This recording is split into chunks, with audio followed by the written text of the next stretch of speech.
DM की press conference में पत्रकारों को परोसी गई एक्सपायरी ड्रिंक। नमस्कार, आप सभी का स्वागत है सिटी वेब न्यूज में। मैं हूं आपके साथ दीपक अरोड़ा।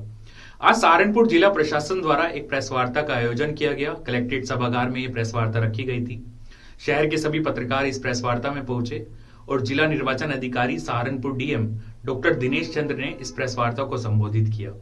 प्रेस वार्ता में डीएम साहब ने चुनाव आयोग द्वारा जो भी गाइडलाइन तैयार की गई है उसके बारे में पत्रकारों के साथ विस्तार से चर्चा की। डीएम साहब ने कहा कि पत्रकार किसी भी पार्टी से प्रभावित होकर कोई भी पेड न्यूज ना चलाए और जो फर्स्ट टाइम वोटर्स हैं, नए मतदाता हैं, उनको मतदान के प्रति जागरूक करे और जो भी चुनाव से जुड़े नियम कायदे कानून हैं उनका उल्लंघन ना करे, अन्यथा उन पर कार्रवाई की जाएगी। प्रेस वार्ता के बाद पत्रकारों के लिए जलपान की व्यवस्था की गई थी। जलपान में खाने की सामग्री के साथ ड्रिंक के टेट्रापैक्स पत्रकारों को दिए गए। कुछ टेट्रापैक्स उसमें एक्सपायर निकले, जिसकी शिकायत डीएम साहब को की गई। जिसके बाद डीएम साहब ने खाद्य विभाग को जांच के आदेश दिए।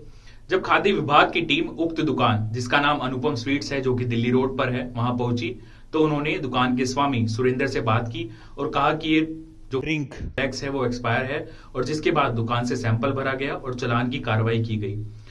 पूरे मामले पर सुरेंद्र, जो दुकान के स्वामी है, उन्होंने अधिकारियों के सामने जो क्रेट था उसको खोला और कहा कि जो साइड के पीसेस हैं वो फ्रेश है और 2-4 पीस जो बीच में है वो एक्सपायरी है, जो कि एजेंसी की गलती है। उन्होंने अपनी गलती मानने से इनकार कर दिया।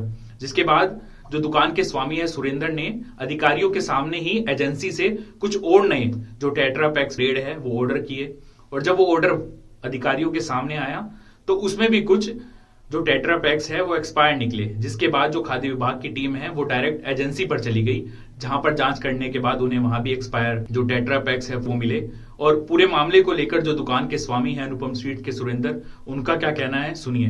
जिलाधिकारी के यहाँ से हमारे यहाँ 70 पीस पैकेट का स्नैक्स का ऑर्डर आया था। उसमें एक माजा डालने का था। हमने 3 क्रेट माजा 15 तारीख को 15 मार्च को क्राउन एंटरप्राइजेज के यहाँ से मंगाए थे। उसमें हमने चेक किया कि उसमें 2 क्रेट तो बिल्कुल 2 क्रेट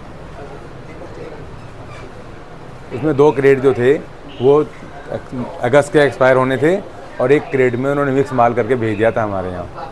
तो हमने तीनों क्रेट चेक करे, बाहर से ठीक थे, अंदर कुछ मिक्स माल था उसके अंदर। हमने उनको पैक करके वहाँ पर भेज दिया। उसके बाद वहाँ से हमें पता लगा जी कुछ जो पीस हैं वो इसमें एक्सपायर आ गए थे। हमने जो उनसे माल लिया था क्राउन एंटरप्राइजेज से, उसका बिल हमारे पास है, उसमें उनका बैच नंबर लिखा हुआ है और हमने उनको बुला के 5 क्रेट का ऑर्डर और दिया। उसके बाद आपके पास अधिकारी आए, उन्होंने चालान की कार्रवाई की। हमारे पास अधिकारी आए, उन्होंने हमारे चालान की कार्रवाई की। जब मुझे पता लगा कि ऐसे ऐसे हो गया है तो हमने चेक करने के लिए क्राउन एंटरप्राइजेज को 5 क्रेट माजा और भेजने का ऑर्डर दे दिया अधिकारियों के सामने। वो 10 मिनट में वहाँ से माल लेके आ गया। अधिकारियों के सामने ही उन्हें चेक करे, उसमें 3 क्रेट बिल्कुल फ्रेश थे जिनकी एक्सपायरी अगस्त में थी, लेकिन 2 क्रेट जो थे एक्सपायर थे। अधिकारियों ने हमारे कहने पर उनके यहाँ गोदाम में रेड करी, वहाँ पर भी उनको एक्सपायर माल मिला। अब ऐसे हर क्रेट में हर माजा हर पीस को हम चेक नहीं कर पाते। कोई आदमी मिक्स करके भेज देता है, जबकि हम एजेंसी से माल लेते हैं, विद बिल लेते हैं। पत्रकारों को एक्सपायरी ड्रिंक परोसने के मामले के बाद ये खबर तेजी से सभी ग्रुप्स पर वायरल हो रही है। खाद्य विभाग जांच में जुटा है। क्या कुछ पूरा मामला है, जो भी इस मामले से जुड़ी अपडेट्स होगी सिटी वेब आप तक पहुंचाएगा। आज का ये वीडियो आपको कैसा लगा, अपनी राय कमेंट बॉक्स में जरूर दें। अभी के लिए इतना ही, धन्यवाद।